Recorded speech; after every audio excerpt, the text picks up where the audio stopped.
দেখো বন্ধুরা, এই বেগুনটা না একটু কানা বেরিয়েছে, তো ভেবেছিলাম ভাজবো। তো দেখো কানা বেরিয়েছে যেহেতু, এ দেখো একটা এই এত বড়, একটা এইটুকু, এরকমভাবে সব সাইজগুলো বেরিয়েছে। তো কি করব, একটুখানি বড়া মতন করে নিই। তো এটার মধ্যে হলুদ, নুন, লঙ্কার গুঁড়ো, গোলমরিচ গুঁড়ো, একটু জিরে গুঁড়ো আর হালকা একটুখানি চিনি দিয়েছি। আর যেহেতু কর্নফ্লাওয়ার নেই, কর্নফ্লাওয়ার দিতাম, তো কর্নফ্লাওয়ার যেহেতু নেই ওই জন্য আমি একটুখানি বেসন আর চালের গুঁড়ো নিয়েছি। তো দেখো এটাকে ভাজি। তো এটা হচ্ছে আঁচ কমিয়ে ভাজবো। তো এই দেখো তেল গরম হয়ে গেছে, তেলটা গরম হয়ে গেছে। তো চলো ছাড়ি, দেখি কি হয়।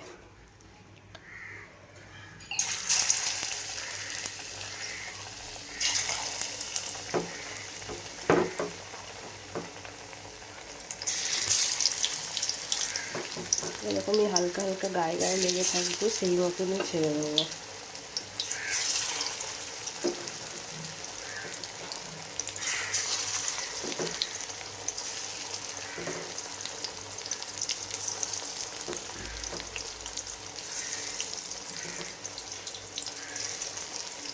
চলো কটা ভাজা হোক, তারপরে আবার দেখাচ্ছি। তো এই দেখো ভাজা হয়ে গেছে, দেখো লাল লাল হয়ে গেছে, ভাজাটা হয়ে গেছে। এবারে আমি এগুলোকে তুলে নেব। এরকম করে রাখলে না কী বলো তো, তেলটা ঝরে যাবে। তো তেলটা ঝরে যাক, তারপরে আমি তুলে নেব।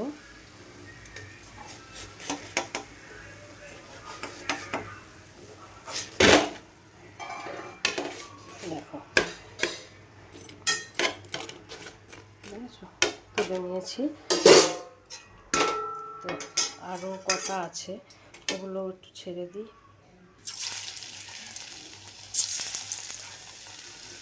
দেখো বললাম না, যেহেতু মানে পোকা লেগেছিল, এই দেখো মানে কোনো মানে সাইজের একটা ঠিক নেই, যেখান থেকে যেমন পেয়েছি সেভাবে বের করে নিয়েছি।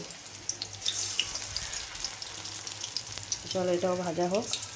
তো এই দেখো এইটাও ভাজা হয়ে গেছে।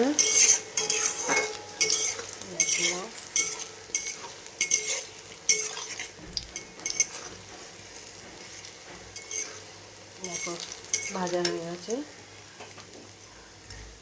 তো আমি তেল ঝরিয়ে নিই, নিয়ে এটাও তুলে নিই।